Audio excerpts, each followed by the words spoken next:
আসসালামু আলাইকুম। প্রিয় দর্শক, অন্যমঞ্চের আলাপচারিতায় আপনাদের সকলকে আমন্ত্রণ জানাচ্ছি। আপনাদের প্রতীক্ষার বোধহয় অবসান হতে চলেছে, কারণ শেখ হাসিনা আপনাদের প্রধানমন্ত্রী খুব শিগগিরই ভিডিও বার্তার মাধ্যমে তার দেশে ফেরার ঘোষণা দিতে পারেন। সেটা কবে সেটা এখনো ঠিক হয়নি, তবে তিনি যে দেশে ফিরতে একেবারে উদ্গ্রীব হয়ে রয়েছেন সেটা কিন্তু বহুদিন ধরেই। বিশেষ করে গোপালগঞ্জের ঘটনার পর তিনি আর স্থির থাকতে পারেননি।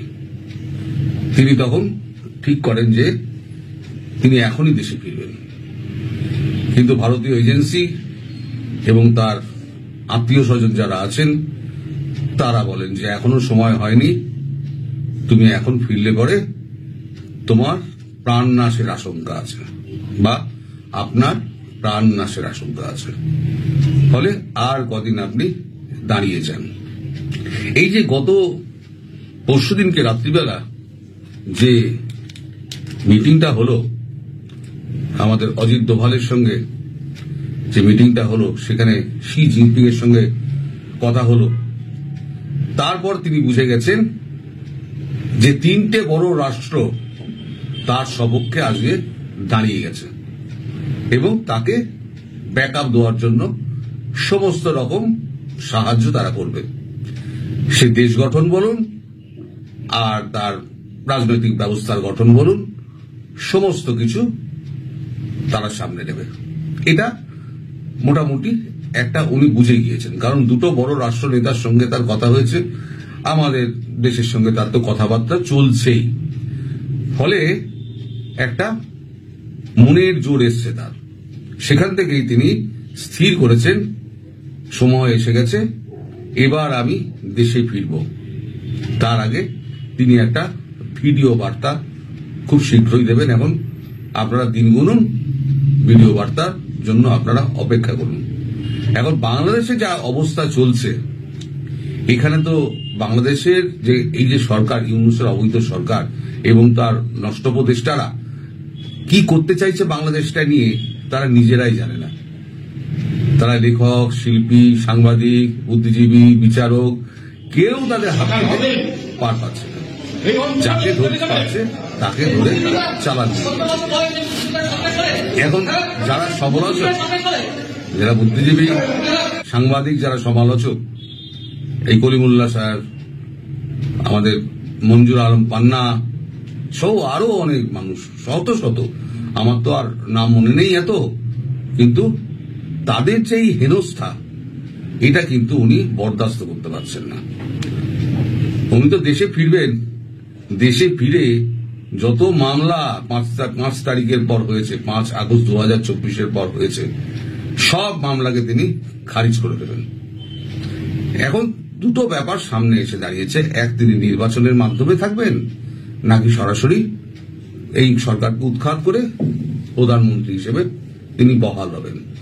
এখনো পর্যন্ত তার যা ইচ্ছা আছে সেটা হচ্ছে আমি নতুন ম্যান্ডেট নিয়ে আসব, যাতে কেউ না বলতে পারে বিশ্বের যে আমি আবার জোর করে ক্ষমতায় বসেছি। মানুষ যদি আমায় পছন্দ করে তাহলে আমায় ভোট দেবে, মানুষ যদি আমায় অপছন্দ করে তাহলে আমায় ভোট দেবে না। যদি ভোট দেয় তাহলে আমি সঙ্গে সঙ্গে এই সমস্ত যাদের অপরাধ হয়েছে তাদের সমস্ত সবাইকে আমি ছাড়ব। আর অন্তর্বর্তী সরকার যদি একটা তৈরি হয়, সেই সরকারটা হবে কোন বিশ্বাসভাজন লোক, মানে ওদের লোককে দিয়ে হবে না। আর বিএনপির তো আসার তো ছেড়েই দিন, বিএনপিকে ভারত কোনদিন স্বীকার করবে না। আর বিএনপি যেদিন ক্ষমতার জন্য লাফালাফি করে বিএনপি যেদিনকে গদিতে বসার চেষ্টা করবে, সেদিনকে ভারত একেবারে ধুলিস্যাৎ করে দেবে।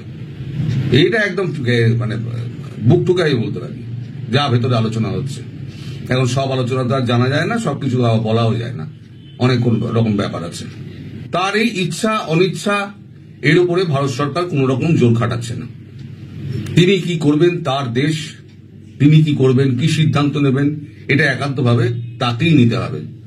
হ্যাঁ, তিনি আমাদের এখানে আশ্রয়ে আছেন, তিনি নিরাপদে আছেন, আমরা চাই তিনি আরো নিরাপদে থাকুন। একই সঙ্গে আমরা চাই যে বাংলাদেশের মানুষ সুখে শান্তিতে বাস করুন।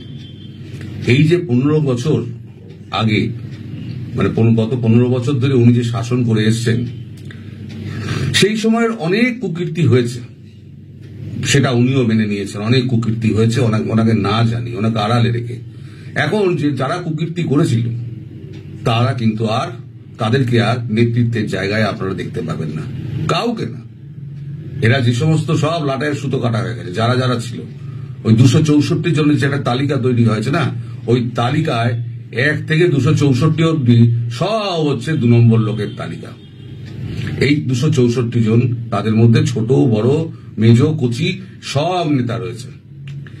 এবারেতে যদি মানে উনি প্রধানমন্ত্রী হয়ে ফেরেন, তাহলে সেক্ষেত্রে একটা সমস্যা হচ্ছে, এই সমস্ত নেতাদের নিয়ে তাকে আবার পার্লামেন্ট করতে হবে। পার্লামেন্ট করা মানে আবার একটা সমস্যার সৃষ্টি করা। উনি ওই জন্য চাইছেন যে না, আমি আর এই পুরনো পার্লামেন্টে যারা সদস্য ছিল, আমি তাদেরকে নিয়ে আর মানে আমি সমস্যা বাড়াবো না। ফলে সব থেকে সেফ হচ্ছে যে নতুন করে নির্বাচনে যাও, নির্বাচনে গিয়ে নতুন লোককে তুলে আনুন, যেটা ভারত বলেছে মাঠ পর্যায়ের লোক থেকে আপনারা তুলে আনুন, যারা সত্যিকারের মুক্তিযুদ্ধটাকে ধারণ করে। এই যে কখনো 71কে বিক্রি হচ্ছে, কখনো 24কে বিক্রি হচ্ছে, এখন তো বিক্রি করার পালা চলছে। যে যেরকম ভাবে পারছে বাংলাদেশকে বিক্রি করছে।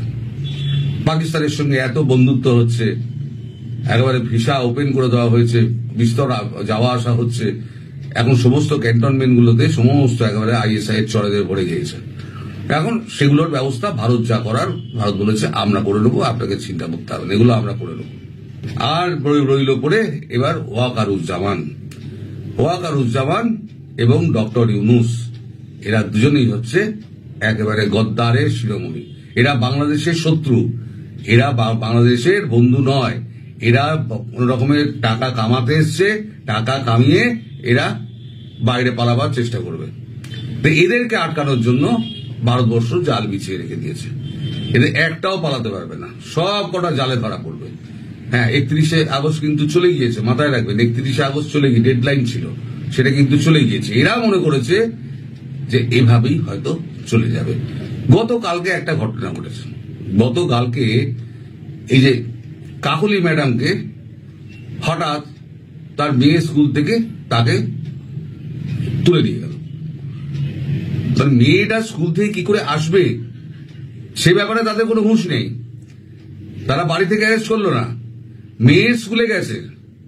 উনি মেয়ের স্কুলে গেছে, মেয়েকে বাড়িতে পৌঁছে নিয়ে আসবেন বলে পৌঁছে দিয়ে তিনি হয়তো অন্য কোনো কাজে যাবেন, বাড়ি অব্দি পৌঁছায় দেয়নি। এদের এত ভয় কিসের? ভারত সরকার ওনাকে বলেছে যে দেখুন, আপনার দেশের লোক কিন্তু এবার জেগেছে, তারা দলে দলে পথে নামছে। এই সময়ে আর কটা দিন আপনি একটু অপেক্ষা করে যান, এরা কিন্তু আরো তীব্র ঝড় তুলবে। সঙ্গে সঙ্গে যারা খেটে খাওয়া মানুষ, আমি যেটা বারবার বলে আসছি, সে ভারতবর্ষ কিন্তু একই কথা, ভারতবর্ষের টপ কূটনীতিক তারা একই কথা বলছে। তারাও কিন্তু এদের হাত ধরে মাঠে নেমে আসবে। তখন এই ইউনূস আর তার এই যে পরিষদ, তাদের কিন্তু আর কথা বলার জায়গা থাকবে না। তারা তখন পালাবার চেষ্টা করবে। সেই পালানোর চেষ্টা যারা করবে তাদেরকে কপাকাপ করে ধরা হবে। আর এই এখন যারা অ্যারেস্ট হচ্ছেন, তাদের পরিবার নিশ্চিন্তে থাকুন। খুব শিগগিরই হয়তো সেপ্টেম্বরের মধ্যে, হয়তো পরে অক্টোবরের ফার্স্ট উইক সেকেন্ড উইক নাগাদ তারা যে যার ঘরে ফিরে যাবেন, সেরকম ব্যবস্থাও করা হবে। মানে টোটালি যে একটা অব্যবস্থা একটা চলছে, সেই অব্যবস্থাটাকে নিরসন করার দিকে ধীরে ধীরে 3টে দেশ একত্রে কাজ করবে। সেটা 3টে দেশের একত্রে কাজ করার ব্যাপারে পুরো ব্যাপারটা লিয়াজো করছেন আমাদের এনএসএ অজিত দোভাল। আর তার যে কাজকর্ম এবং আমাদের বিদেশ মন্ত্রী ডক্টর জয়শঙ্করের কাজকর্ম নিয়ে কোনো মানে খুঁত ধরতে আপনি পারবেন না। তারা নিখুঁত ভাবে একদম কাজ করে যান। সুতরাং তাদের যে জাল বেছানোর আছে, সেই জাল তারা বিছিয়ে ফেলেছেন। আপাতত এই জাল ছিঁড়ে কেউ পালাতে পারবে না, সব বাংলাদেশে আটক থাকবে। সেখান থেকে তাদের ওই যে বলেছিলাম, বহু আগে বলেছিলাম, ওই যে একটা কোর্ট করেছে না, হ্যাঁ, একটা ক্রিমিনাল কনস্পিরেসির একটা কোর্ট করেছে, ওই কোর্টেই ওদের বিচার হবে, ওই ফাঁসির দড়িতেই ওরা ঝুলবে। এটা আমি বহুদিন আগে বলেছিলাম। আমি তো বহুদিন আগে বলি এখন তারপরে অনেক কথাগুলো মেলে, আর যখন বলি তখন লোকে বলে গুজববাজ। এখন লেখাটা একটু কমেছে এই কারণে যে আমি যা যেভাবে বলেছিলাম কাজগুলো কিন্তু সেইভাবে আস্তে আস্তে হচ্ছে। ফলে যখন দেখছে যে না মানুষটা আগে বলেছিল এখন তো সত্যি আস্তে আস্তে হচ্ছে, ফলে ওই গুজববাজ কথাটা লেখাটা একেবারে কমে গেছে বলবো না, কমেছে, ঠিক আছে। এটা হচ্ছে নেগেটিভ পাবলিসিটি। আর মানে যারা করছে তাদেরও আমি বুঝি, আর যারা দর্শক কমেন্ট পড়লে তারাও বুঝে যান।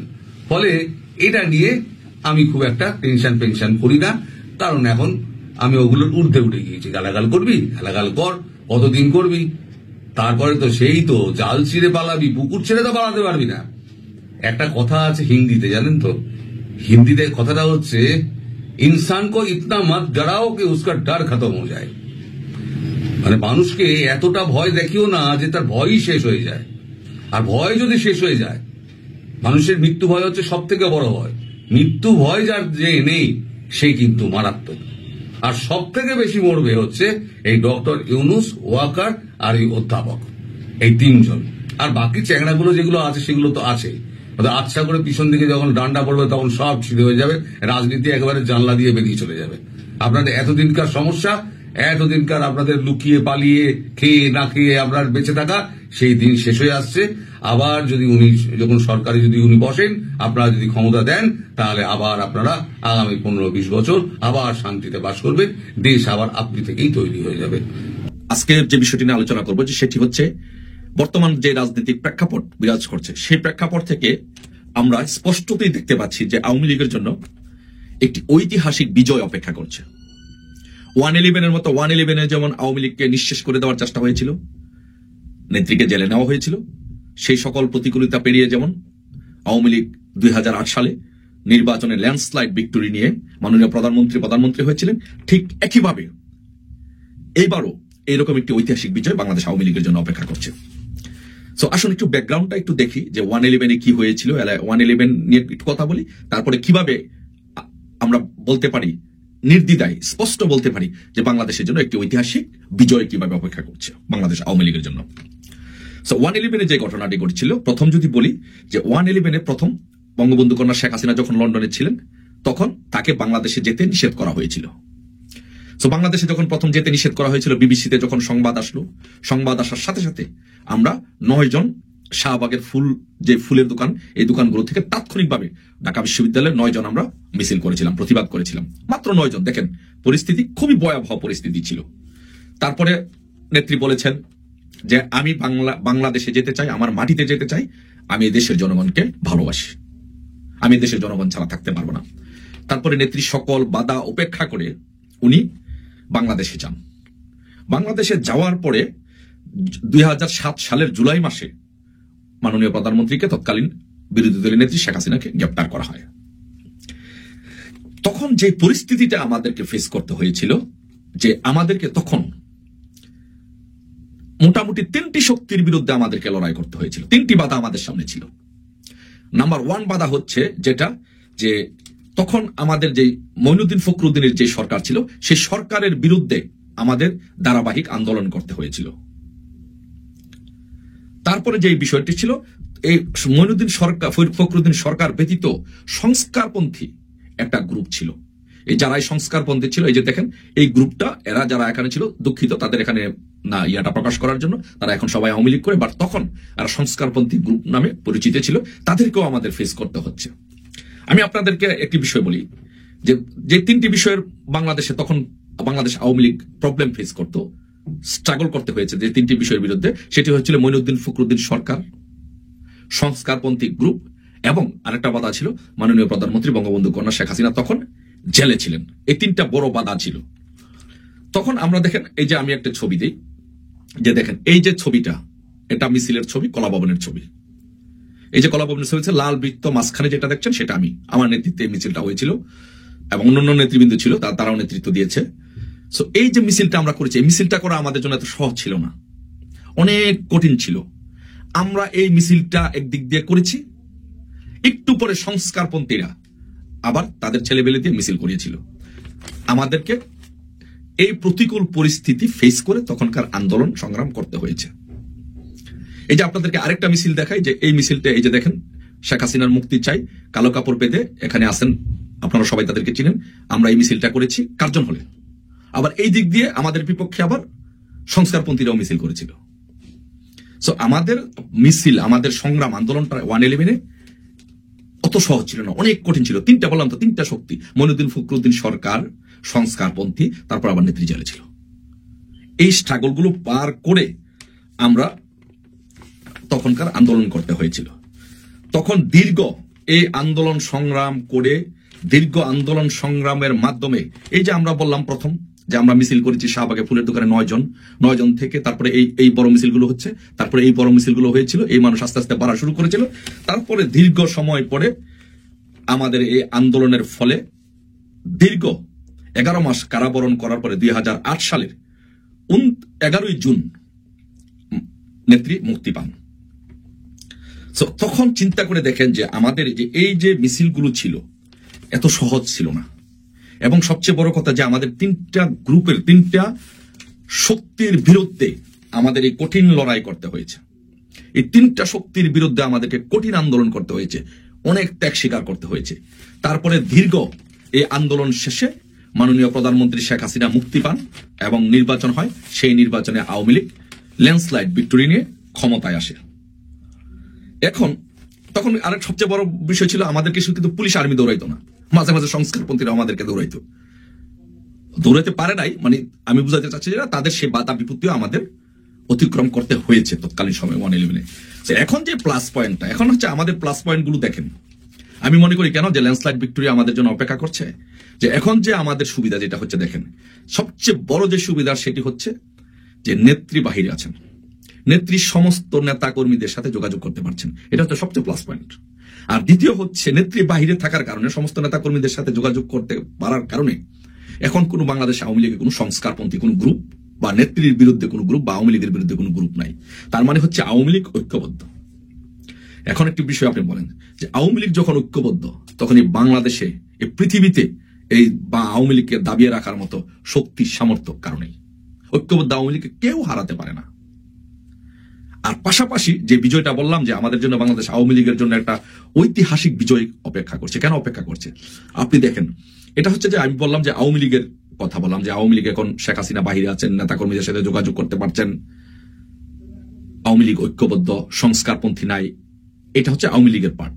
আর সেকেন্ড পার্টটা হচ্ছে যেটা, সেটা হচ্ছে যে আপনার এখন যদি ইনুস যদি 5 তারিখের পরে ক্ষমতা নেওয়ার পরে যদি ইনুস যদি এরকম একটা ঘোষণা দিতেন যে বাংলাদেশে আমি রিসেট বাটন ক্লিক করলাম, আজকে থেকে বাংলাদেশে কোনো হানাহানি, মারামারি, কাটাকাটি কিছুই থাকবে না, এবং বাংলাদেশে কোনো অরাজকতা হচ্ছে না, কেউ মারা যাচ্ছে না, চুরি হচ্ছে না, ডাকাতি হচ্ছে না, চিন্তাই হচ্ছে না, তাহলে হয়তো আমাদের ভাগ্য আরো খারাপ হইতো, আমাদেরকে হয়তো দীর্ঘ সময় আন্দোলন সংগ্রামটা করতে হইতো।